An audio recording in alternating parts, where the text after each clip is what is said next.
നമസ്കാരം.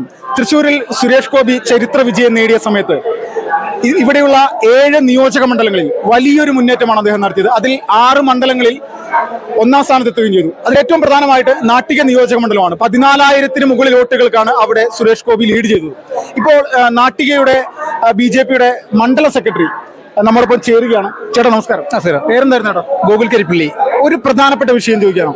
ഇപ്പോൾ നാട്ടികയുടെ MLA ബൂത്തിൽ പോലും ഇടതുപക്ഷം പിന്നോട്ട് പോയി. അവിടെയും സുരേഷ് ഗോപി ലീഡ് ചെയ്തു എന്നുള്ളൊരു വാർത്തയുണ്ട്. ശരിയാണോ? നാട്ടികയുടെ MLA CC മുകുന്ദന്റെ സ്വന്തം ബൂത്തില് മാത്രമാണ് CC മുകുന്ദന് 15 വോട്ട് ലീഡ് ചെയ്യാൻ പറ്റിയുള്ളൂ. ബാക്കി 15 ബൂത്തുകളിലും BJP ആണ് ലീഡ് ചെയ്തിട്ടുള്ളത്. അത് വലിയൊരു മാറ്റമാണ്. വലിയ മാറ്റമാണ്. കാരണം കേരളത്തിലെ മോസ്കോ എന്നറിയപ്പെടുന്ന സ്ഥലമാണ് അന്തിക്കാട്.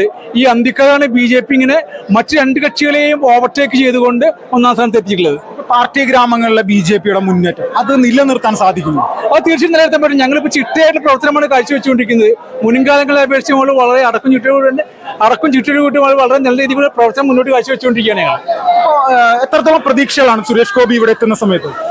സുരേഷ് ഗോപി എത്തുമ്പോൾ ഞങ്ങൾക്ക് വലിയ പ്രതീക്ഷയുള്ളത്. കാരണം അദ്ദേഹം ഒരുപാട് പരിപാടിയിൽ പറഞ്ഞിട്ട് ഓരോ പദ്ധതികൾ ആസൂത്രണം ചെയ്തതിന് ഇതിനു മുമ്പായിട്ട് അതെല്ലാം നടപ്പിൽ വരുത്തുന്നതാണ് ഞങ്ങളുടെ ശുഭപ്രതീക്ഷ ഉള്ളത്. മറ്റൊരു കാര്യം എന്ന് പറഞ്ഞാൽ നമ്മുടെ നാട്ടിക നിയോജക മണ്ഡലത്തിലേക്ക് ന്യൂനപക്ഷങ്ങളുടെ വോട്ടുകൾ നേടിയെടുക്കാൻ പാർട്ടിക്ക് സാധിച്ചു. നാട്ടിക മണ്ഡലത്തിൽ തീർച്ചയായിട്ടും ന്യൂനപക്ഷങ്ങളുടെ വോട്ട് നേടിയെടുക്കാൻ ഞങ്ങൾക്ക് കഴിഞ്ഞിട്ടുണ്ട്. അതുകൊണ്ടാണ് ഇത്ര വോട്ട് ഭൂരിപക്ഷമായുള്ളത്. പിന്നെ എന്റെ സുഹൃത്ത് നാളിൽ ഗൾഫിൽ നിന്ന് വന്നിട്ടുണ്ടായിരുന്നു. ആള് വിജയം ആഘോഷിക്കാമെന്നാണ് ഇടതുപക്ഷക്കാരനായിരുന്നത്. അദ്ദേഹം എന്നോട് പറഞ്ഞത് എന്റെ ഭാര്യ പോലും സുരേഷ് ഗോപിക്കാണ് വോട്ട് ചെയ്തത്. പക്ഷെ ഞങ്ങൾക്ക് ആഹ്ലാദിക്കാൻ വകണ്ടായില്ല. സുരേഷ് ഗോപിയാണ് ജയിച്ചത്, സുനിൽകുമാർ ജയിച്ചില്ല എന്നാണ് എന്നോട് ഇന്ന് പറഞ്ഞത്.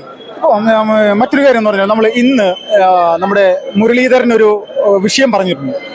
സുരേഷ് ഗോപി ചെയ്ത നല്ല കാര്യങ്ങളൊന്നും മനസ്സിലാക്കാൻ സാധിച്ചില്ല, വൈകിപ്പോയി എന്നുള്ളത് യഥാർത്ഥത്തിൽ തോൽവി കഴിഞ്ഞതിന് ശേഷം ഉള്ളൊരു കുറ്റസമ്മതമാണ്. അത് തീർച്ചയായിട്ടും മുരളീധരന്റെ കുറ്റസമ്മതം തന്നെയാണത്. തീർച്ചയായിട്ടും തോൽവി കുറ്റസമ്മതം തന്നെയായിട്ട് നമുക്ക് തെളിയിക്കാൻ പറ്റുള്ളത്. ഇനി എത്രത്തോളം പ്രതീക്ഷകളാണ് മുന്നോട്ട് പോകുമ്പോൾ ഒരു വലിയ പാർട്ടി പ്രവർത്തനം എന്നുള്ള നിലയിൽ BJP-യെ സംബന്ധിച്ച് ഏത് നിലയിലേക്ക് എത്തിക്കാൻ സാധിക്കും? പ്രതീക്ഷയുണ്ട് ഇനി?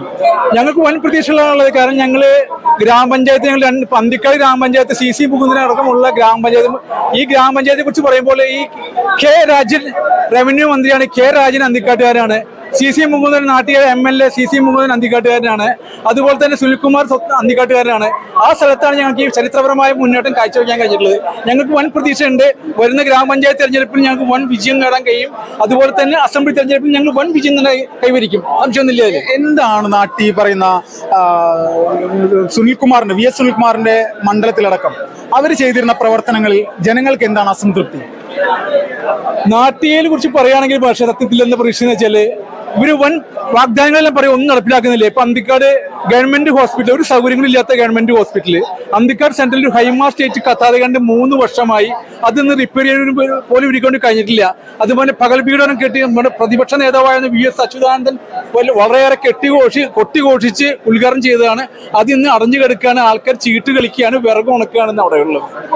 SDP-യുടെയും പോപ്പുലർ ഫ്രണ്ടിന്റെയും വോട്ട് അപ്പൊ പരസ്യമായിട്ട് SDP പറഞ്ഞത് ഇലക്ഷന് മുന്നോടിയായിട്ട് പറഞ്ഞൊരു കാര്യം, ഇവിടെ ഞങ്ങൾ കോൺഗ്രസിനെ പിന്തുണക്കും എന്നുള്ളൊരു വാർത്തയാണ് പറഞ്ഞത്. അവരത് പ്രഖ്യാപിച്ചു. അതിനുശേഷം കോൺഗ്രസും കാര്യമായിട്ടുള്ള രീതിയിൽ അതിനെ എതിർക്കാതെ ഈ വോട്ടുകൾ നേടിയെടുക്കാൻ വേണ്ടി ശ്രമിച്ചു എന്നുള്ള യാഥാർത്ഥ്യമാണ്. STPI അടക്കമുള്ള PDF അടക്കമുള്ള ആൾക്കാരുടെ വോട്ടൊന്നും BJP കിട്ടി ഞങ്ങൾക്ക് പ്രതീക്ഷയില്ല. പക്ഷേ ചില മുസ്ലിം വിഭാഗത്തിന്റെ ന്യൂനപക്ഷ വോട്ടുകൾ ഞങ്ങൾക്ക് സമീകരിക്കാൻ കഴിഞ്ഞിട്ടുണ്ട്. അത് വ്യക്തമാണ്. അന്തിക്കാരെ പോലെ സ്ഥലത്ത് നേടാൻ പറ്റിയിട്ടുണ്ട്.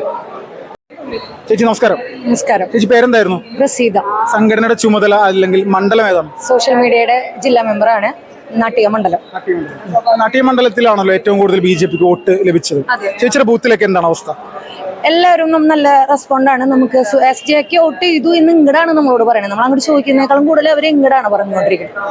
ഈ കൂടുതലായിട്ട് സ്ത്രീകളുടെ വോട്ടുകൾ ഈ സുരേഷ് ഗോപി ആകർഷിക്കാനുണ്ടായ കാരണം അദ്ദേഹത്തിന്റെ ഓരോ പ്രവർത്തനങ്ങളായിരിക്കും അതിന് കൂടുതൽ മുൻതൂക്കം കൊടുത്തിരിക്കുന്നത് തോന്നുന്നു.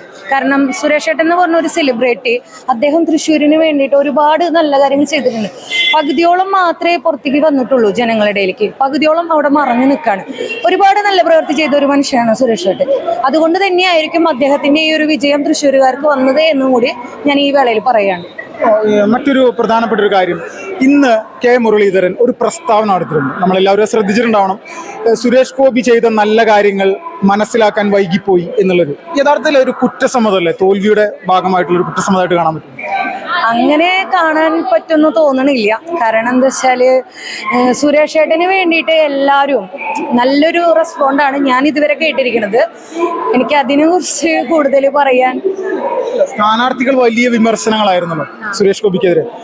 സേവനമെല്ലാം വോട്ടിന് വേണ്ടി ചെയ്യുന്നതാണെന്നുള്ള രീതിയിലൊക്കെയാണ്. ഇല്ല, ഒട്ടുമില്ല. സുരേഷ് ഏട്ടൻ സേവനം ചെയ്തിരിക്കുന്നത് വോട്ടിന് വേണ്ടിയിട്ടല്ല, അതിന് മുന്നാണ് ചെയ്തിരിക്കുന്നത്. സുരേഷ് ഏട്ടൻ ചെയ്തിരിക്കുന്ന എല്ലാ നല്ല പ്രവർത്തികളും നമ്മുടെ ഇലക്ഷന് മുന്നാണ്. അത് ഇപ്പോൾ ഇലക്ഷൻ ടൈമിൽ ഞങ്ങളെ പോലെയുള്ള പ്രവർത്തകരാണ് അത് മുന്നോട്ട്. അദ്ദേഹത്തിന് ഒട്ടും ഇഷ്ടമുണ്ടായില്ല അത് പുറത്തേക്ക് കൊണ്ടുവരണമെന്നും 4 ആൾ അറിയണമെന്നും അദ്ദേഹത്തിന് ഒട്ടും ഇഷ്ടമല്ല. എന്നാൽ പോലും നമ്മളത് ഇലക്ഷൻ ടൈമിൽ കൊണ്ടുവന്നു എന്നുള്ളതാണ് ചെയ്തിട്ടുള്ളത്. നമസ്തേ. എത്രത്തോളം പ്രതീക്ഷകളുണ്ട് സുരേഷ് ഗോപി കേന്ദ്രമന്ത്രിയാകുന്ന സമയത്ത്?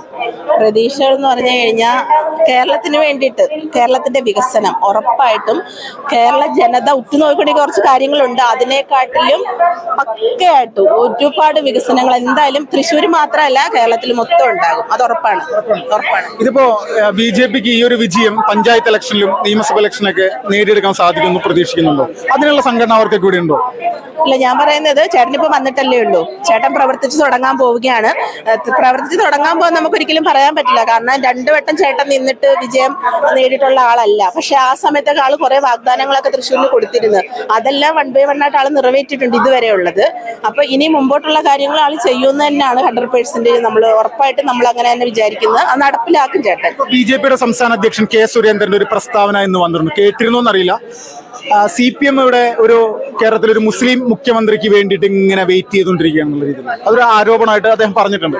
യാഥാർത്ഥ്യമാണോ? അതിനെപ്പറ്റി ആർക്കറിയാൻ വയ്യാത്തത് ആർക്കാണ്? അതുകൊണ്ട് തന്നെയാണല്ലോ മരുമകനെ കൊണ്ടുവന്നിട്ട് ഇത്രയും കാര്യങ്ങളൊക്കെ ചെയ്തു കൂട്ടിയത്. അതിനെ പറ്റിയിട്ട് ജനങ്ങൾക്ക് മൊത്തം അറിയാം. ഇപ്പൊ ഞാൻ പ്രത്യേകമായിട്ട് അതിനെപ്പറ്റി വിവരിച്ച ഒരു എക്സ്പ്ലനേഷൻ കൊടുക്കേണ്ട കാര്യമൊന്നും ഇല്ലല്ലോ. ന്യൂനപക്ഷങ്ങളെ പ്രീണിപ്പിക്കുക എന്നുള്ള നയം അത് ഇടതുപക്ഷത്തിന്റെ ഭാഗത്തുനിന്നുണ്ട് എന്നുള്ളതിൽ യാതൊരു തർക്കമില്ല. അതെ, ന്യൂനപക്ഷത്തിന്റെ വോട്ടുകൾ മറിക്കാനുള്ള ശ്രമങ്ങളായിരുന്നു അവസാന ഘട്ടം വരെ അവർ നടത്തിക്കൊണ്ടിരുന്നത്. പിന്നെ അവർ തന്നെ ചിന്തിച്ചു തുടങ്ങി അവർക്ക് തന്നെ മാറ്റം ആവശ്യമാണെന്ന്. കാരണം ഈ ചാവക്കാട് ഭാഗത്തൊക്കെ കടൽക്ഷോഭവും കാര്യങ്ങളൊക്കെ ഉണ്ടായ സമയത്ത് കേന്ദ്ര ഗവൺമെന്റിന്റെ പദ്ധതി പ്രകാരം അവർക്ക് കടൽഭിത്തി കിട്ടാനൊക്കെ ഫണ്ടൊക്കെ കൊടുത്തിരുന്നു. പക്ഷെ അതൊക്കെ ഒരു മുക്കുക ചെയ്തത്. ആ സമയത്ത് അവിടെ നിന്നുള്ള എൻ്റെ ഒരു സുഹൃത്ത് എന്നെ വിളിച്ചിരുന്നു. കാരണം ഞങ്ങളുടെ അവസാനത്തെ പിടിവള്ളി കച്ചിത്തുരുമ്പാണ്, സുരേഷ് ഗോപി ചേട്ടനെ ഒന്ന് കണക്ട് ചെയ്ത് തരാൻ പറ്റുമോ? ഞങ്ങളുടെ കുറച്ച് ആവശ്യങ്ങൾ സുരേഷ് ഗോപി ചേട്ടനോട് പറയാനാണ്. ഞങ്ങൾക്കിനി ആ മനുഷ്യനിൽ മാത്രമേ വിശ്വാസമുള്ളൂ. അപ്പൊ കേന്ദ്രത്തിന്റെ ഇത്രയധികം പദ്ധതി ഫണ്ടുകൾ വന്നിട്ട് അതൊന്നും കടൽഭിത്തി കെട്ടിയിട്ട് അവർക്ക് സുരക്ഷിതമാക്കിയിട്ടില്ല. അവരുടെയൊക്കെ വീടുകളിലൊക്കെ വെള്ളം കയറി വളരെ ബുദ്ധിമുട്ട് അനുഭവിക്കുന്ന സമയമാണ്. ആ സമയത്ത് ഈ ഒരു സംഭവമൊക്കെ അവർ തന്ന അവർ തന്ന വീഡിയോസും കാര്യങ്ങളും ഒക്കെ നമ്മൾ ജില്ലാ ഘടകത്തെ അനീഷ് ചേട്ടനെയൊക്കെ അറിയിപ്പിച്ചിട്ടുണ്ടായിരുന്നു. അതിനുശേഷം ചേട്ടൻ തീരദേശ മേഖലയൊക്കെ പോയി നേരിട്ട് കണ്ട് സന്ദർശിച്ചിരുന്നു. ഇനിയിപ്പം ഘട്ടം ഘട്ടമായിട്ട് അവരുടെ എല്ലാ ആവശ്യങ്ങളും ചേട്ടൻ നിറവേറ്റി കൊടുക്കും. ക്രിസ്ത്യൻ സമൂഹത്തിന്റെ വോട്ട് തൃശ്ശൂരിൽ BJP നേടിയെടുത്തു എന്നുള്ള പറയുന്നത് എത്രത്തോളം യാഥാർത്ഥ്യമുണ്ട്? 10 ലക്ഷം ഹിന്ദു വോട്ടുകളുള്ള ഒരു മണ്ഡലമാണ് തൃശ്ശൂർ. സുരേഷ് ഗോപി കിട്ടിയത് 4,10,000. 25,000 മുകളിൽ വോട്ടുകൾ ക്രിസ്ത്യാനികൾ നേടിയിട്ടുണ്ടോ?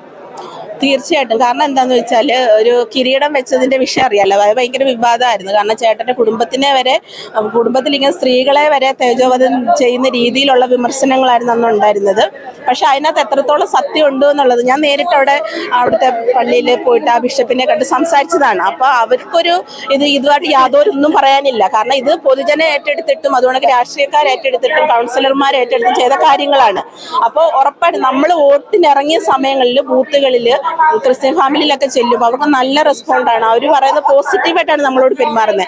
അവർ പറയുന്നത് ഈ പ്രാവശ്യം എന്തായാലും ഞങ്ങളുടെ വോട്ട് സുരേഷ് ഏട്ടന് തന്നെയാണ്. ഞങ്ങൾക്ക് വേണ്ടുന്നത് രാഷ്ട്രീയമല്ല, ഞങ്ങൾക്ക് നാടിന്റെ വികസനമാണ് വേണ്ടുന്നത്.